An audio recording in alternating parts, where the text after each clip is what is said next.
Hi guys! So for today's video, I'll share naman kung paano nga ba mag-start na maging VA or mag-freelance. Kasi maraming nagtatanong about dito. So, first step is know yourself. So, paano know yourself ba?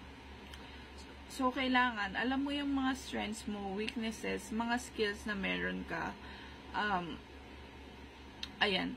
So, kasi, kung wala ka pang experience as a virtual assistant, you can incorporate your previous experiences sa mga previous jobs mo doon sa pagiging virtual assistant.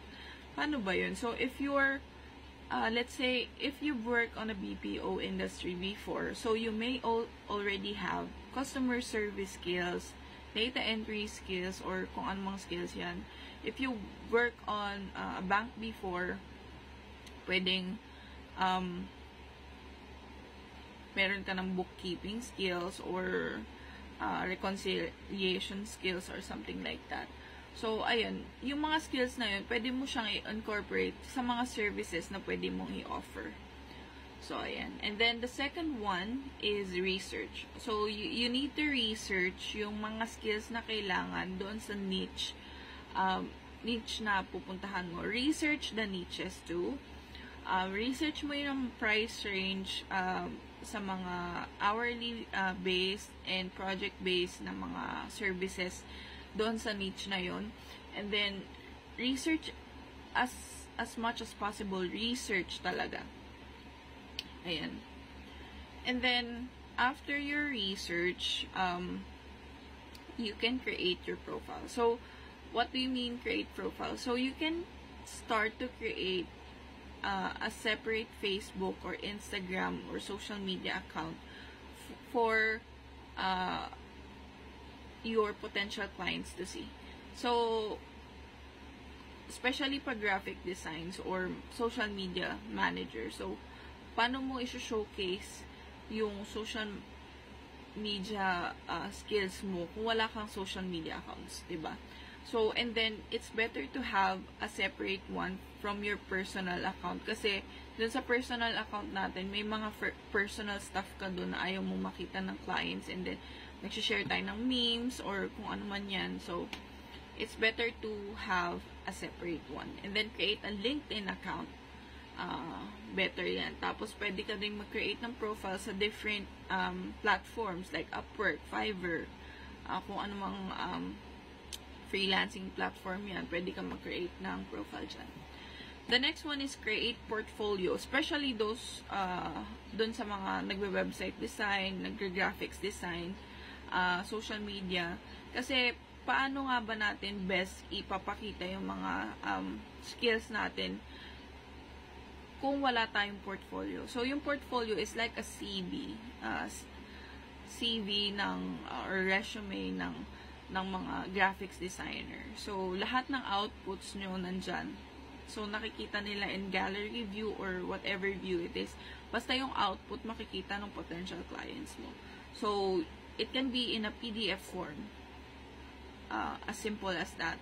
So, yung mga, it doesn't necessarily need to be an output for a client. So, sabihin natin, gusto kong maging graphic designer or freelance graphic designer pero wala pa akong client. So, paano ko mag-create ng portfolio? Or kahit social media manager or social media VA na gusto niyang ay pakita yung social media skills niya, mga post niya na gustong mga designs. Paano niya ipapakita yun? So, kahit wala ka pang client, pwede mong gawin yun. Mag-create ka lang ng design and output, as long na sa'yo yung idea and then sa'yo yung ikaw mismo yung gumawa, pwede mo siyang ilagay dun sa portfolio mo. So, it doesn't necessarily need na kailangan may totoong client ka. So, as long as ikaw gumawa ng mga designs, pwede mo yung ilagay dyan. Then, after that, you can join groups. So, join Facebook groups, yung mga VA groups, meron kadalasan dyan naghahanap or may mga job posting dyan na kailangan nila ng VA, ng ganyan-ganyan. May mga VA agency din dyan. May mga hunter din dyan. And then, you can also join groups dun sa mga niches na na napili mo. Example is Shopify. So, merong Shopify developer group sa Philippines, and then merong mga clients din doon na sumasali. So, nagsisearch sila ng Shopify Developers Philippines, sasali sila sa group na yun, and doon sila maghahanap ng mga VA or ng mga website designers or mga ganyan. So, join groups. Meron din mga groups sa LinkedIn. So, ayan. Yung mga VA groups naman, ang pros nun is, merong mga nagka-client hunt talaga din dun. Or, may mga potential clients din dun. And, nagbibigay sila kadalasan ng mga tips, free webinars, free training. So, ayun, win-win talaga yun. And then, after that, make yourself visible. So, nasa client hunting process na tayo. So, make yourself visible is kung social media manager ka or social media VA, make yourself visible. Be visible in Instagram. Makipag-engage ka dun sa mga potential clients mo. Makipag-engage ka sa mga kapwa mo VAs, ganyan.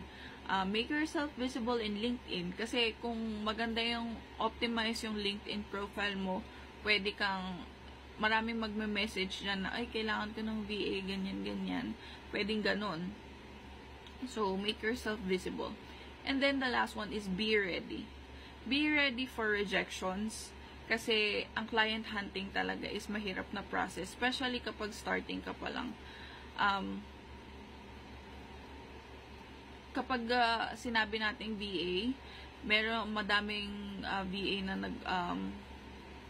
nagko-cold reach out. Ibig sabihin, nag-i-email sila ng, let's say, 100 clients per day or 10 clients per day. Tapos, isa 1 to 10 lang yung magre-respond. So, be ready for rejection. And be ready din na makakuha ng clients. Kailangan handa ka din. Pag ka kumuha ng clients, kailangan ready ka na mag-adjust, mag-training, or mag-upskill. Ayun. So, yun lang yung mga first steps nyo to start as a virtual assistant. If you have any questions, just comment below. And if you don't know what a virtual assistant is, I have a video on YouTube, so you can check that. Thanks!